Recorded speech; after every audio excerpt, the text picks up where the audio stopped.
can't hit him. You cannot throw that far. You don't think I can throw that far? Dude, I don't think anyone on planet Earth can throw that far. When he turns around, I'll hit him that far. Launch it. See how close you get. Oh my! What is? My croc missed. My toe went into the ground. Oh my god.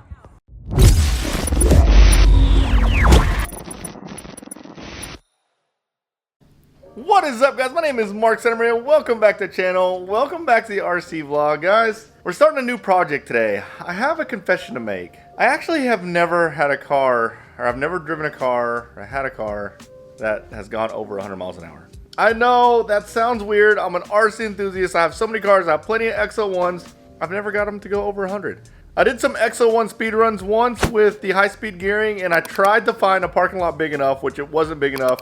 I think we hit 96. We hit 96 miles an hour. But the parking lot, again, you ran out of parking lot. We couldn't see our car, and basically you would do a speed run. You have to slam on the brake, and then you would essentially hit the curb if you weren't lucky. Actually, you'd hit the curb every time. But in regards to what the project is, we're starting a project to make a car go over 100 miles an hour. It should be pretty easy. I see people do it all the time. I think it's a big, underrated goal.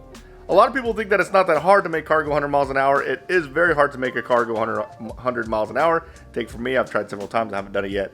And I own a lot of RC cars. So today I'm going to unveil that project. But before I unveil that project, I'm going to show you something else that we're going to do before we do it. Because if in the theme of speedruns, there's something that I've been wanting to do that I haven't done yet. It's this guy. If you guys remember back, I think it was maybe not last Thanksgiving, but 2 Thanksgivings ago, they put these on sale for $59. I think it was Thanksgiving. I think it was a Black Friday special, but 59 bucks. I decided to brushless this thing to see how fast I can make it go. So this will be a brushless car under 60 bucks. Granted, the brush system costs more than that, but I just want to see how fast I can get it to go.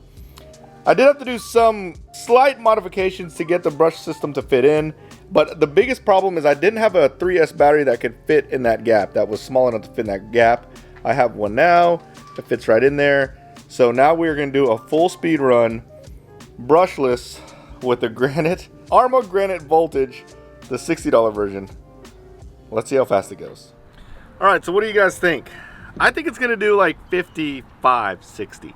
I know that we're only going to get a couple of passes before the transmission tries to explode. So we got to be very strategic with this. But tell me in the comments, what do you think this $60 Arma Granite Voltage is going to do on top speed? So the ultimate build was actually pretty cheap because I had a brush. Basically, I just grabbed whatever 3S brushless system I had laying around and I threw it in my $60 RC car. So in total, this is for sure under 200 bucks. If you can usually find a used VXL system for 100 bucks. So this is definitely under $200 high-speed truck, or high-speed vehicle. Let's see what she does.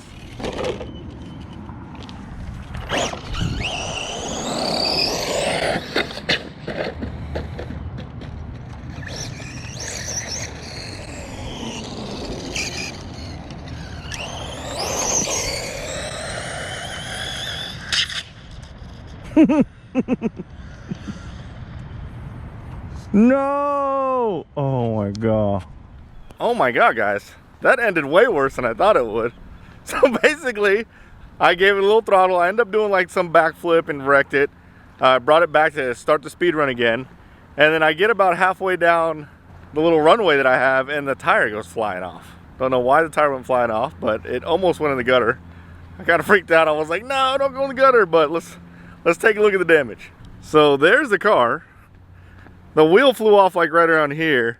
There's the car. The wheel is all the way down there. So it ended up being able to just go right past the gutter and stop over there. Let's see what's missing on this thing. Really? It looked like the wheel nut just came off. Which, if that's the case, we can definitely fix that real quick. Look at that, guys. I found the freaking wheel nut. Car was over there. Wheel was way down there. Wheel nut right there. Alright, so it did 44 miles an hour when the wheel nut came off. I think we'll hit 55. That's my guess. 55, 60-ish. 55, 56. 54. Let's go 54. The old copper's driving around. I guess he's just seeing what I'm doing. He is back over. Can you see him? Kind of over there in the far corner. Oh well, we're rolling with it.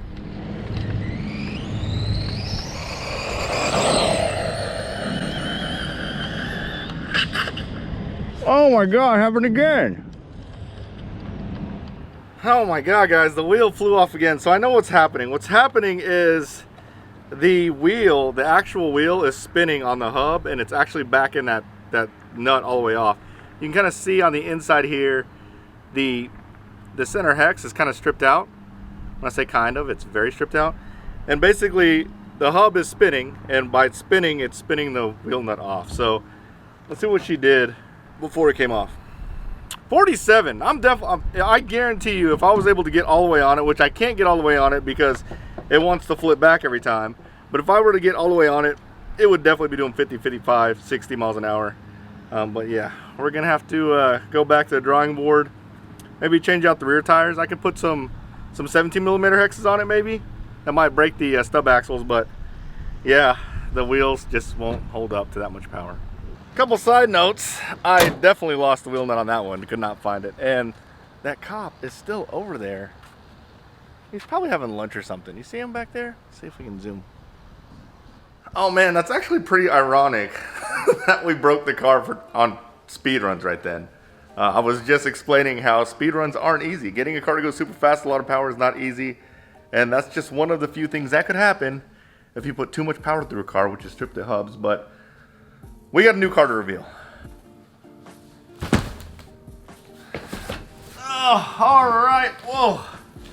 This is a big box. All right, this is gonna be our new project. This is gonna be the car that takes us over 100 miles an hour. You probably already know what it is. It's obviously an Arma, and it's a new Arma, and it's an Arma I don't have already.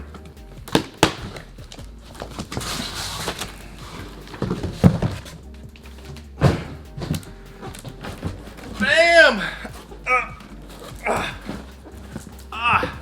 The Arma Limitless V2 roller. This is the high-speed car.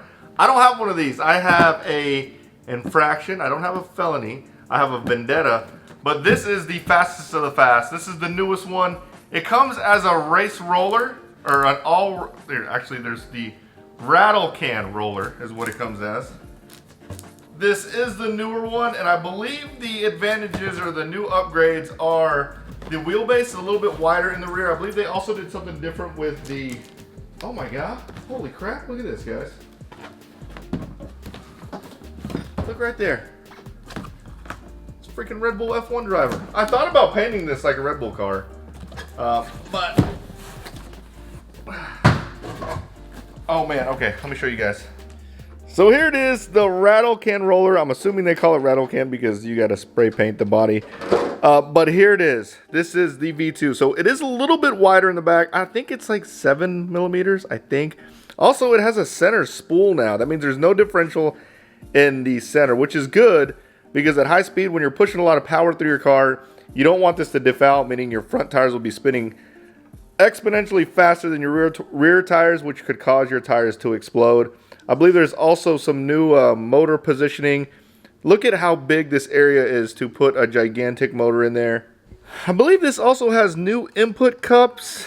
The diff gears are also upgraded, and I believe this also has the new easy access diffs. But look at this. I mean, this thing is built for speed. I do have the electronics in that box, which we'll open up in just a second, but look at all the air inlet induction, all the scientific stuff going on in there. I'm not even gonna try to act like I know what I'm talking about. Looks like I gotta take this part off to paint it. Should I just rattle can paint it, or should I actually send it off to my paint guy to do it? What do you think? In the comments, tell me what you think. Obviously, my paint guy might take a couple weeks. I kind of want to get this thing running quicker than that, so we might just rattle can it. But it is waterproof. I don't plan on running mine in the water. But man, look at how freaking clean that is. Look at those shocks. Shocks are legit. Check out the bottom of this thing. Look at how they did it to channel the air. Look at this rear diffuser. Oh my God. You can tell this thing is definitely built for freaking speed. That is insane. All right, so in regards to what electronics we're going to use, so these are what we're going to start with. If we got to do a little bit more to get a little bit more power, we will. Let me get this out. Looks like here is the heat sink. We got the heat sink for the motor. Look at this beast. This is the 7 scale speed pack. Look at this. The 1250 160 amp ESC. This says 100 plus mile per hour speeds. Holy smokes, this thing is a freaking beast. Let's see how much. Oh, this can handle 8S. We're pushing 8S this thing. We are going 8S. Go big or go home. We have the receiver. This is an AVS receiver, or AVS, AVC receiver. That means it has active vehicle control, meaning it will counter steer my car if I start to lose control. It'll be a lot easier to drive at high speeds with that. Moving on, what's in here? So in the bag is my servo. This is an 18 kilogram servo. This is plenty of torque and speed for this car. You don't need anything super fast or strong because you're going to be moving so fast. It's not that big of a deal. Looks like this is 263 ounces at 0.22. This will be plenty. If anything, we can always upgrade this later, but this is what we're going to start with. And then we have the fan for the motor, which if we're going to be pushing that many volts and going as fast as we plan on going, that sucker is going to get hot. And of course, lastly, what we're going to be driving this thing with, a new DX5C. This is the transmitter only version because we wanted to run the better receiver. Oh man, this project is going to be so much fun. I want to give a huge shout out to Rise and Hobby for hooking it up with this stuff. This is going to be such a fun build. If you want to follow the build, I'm actually going to do the entire build live. So make sure you turn on the notification bell and hit the subscribe button because we're going to go live at probably around 8 o'clock Central Time. I don't know how many days we're going to do it a week, but we will be going live pretty often until we finish this thing up. It's going to be a lot of fun. I am confident we're going to break 100 miles an hour with this setup. Well, I hope you liked the video, guys. If you did, smash the like button, subscribe to my channel, turn on the notification bell, and you guys will see me next time. Later, guys.